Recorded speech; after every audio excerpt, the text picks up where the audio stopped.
You've said before, I used to always feel inadequate in every way except my ability to work hard enough to succeed in comedy. Mm-hmm. How so?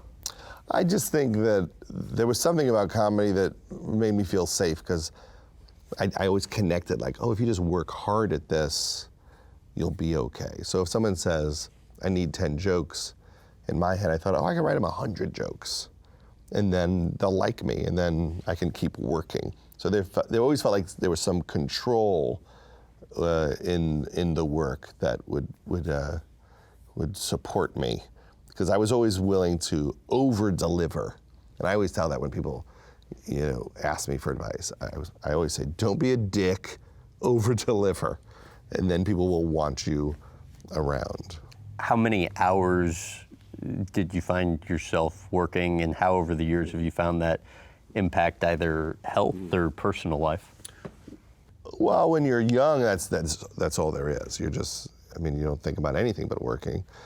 And then as you get older, you have to balance. If we're talking about this interview and you say, I need this many hours, I'm like, I only have this many hours because I have to pick up my kid from school from, at 5 o'clock, and you're just trying to figure out what a balance is. Where my day might have been 8 or 9 o'clock till 1:30 in the morning.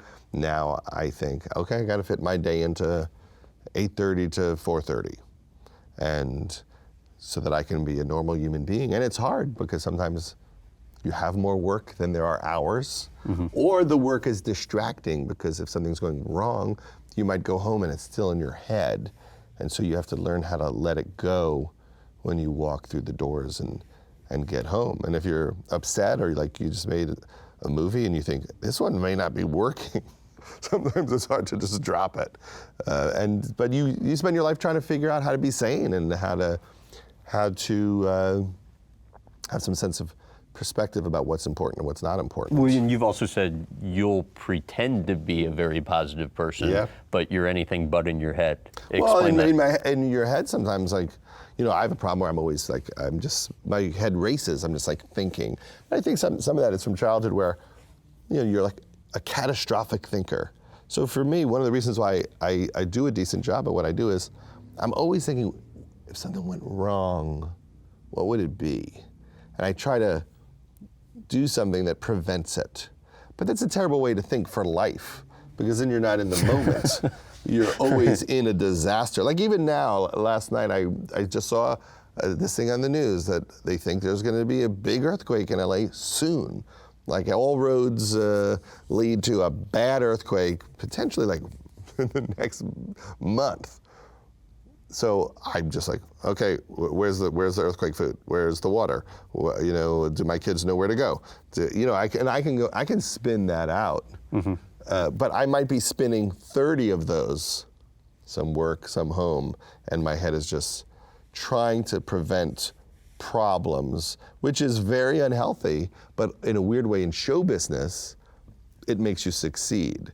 So it's tricky. And you've been open about this before. How have you found going to a therapist and hypnotherapist helping?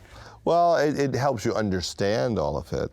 And I don't know how much of it has worked. I mean, if I go through my journals and read what I was writing, in the early 90s, it's almost exactly what I wrote yesterday in terms of how I feel, what I'm struggling with, what I'm trying to do. I hope it's helped.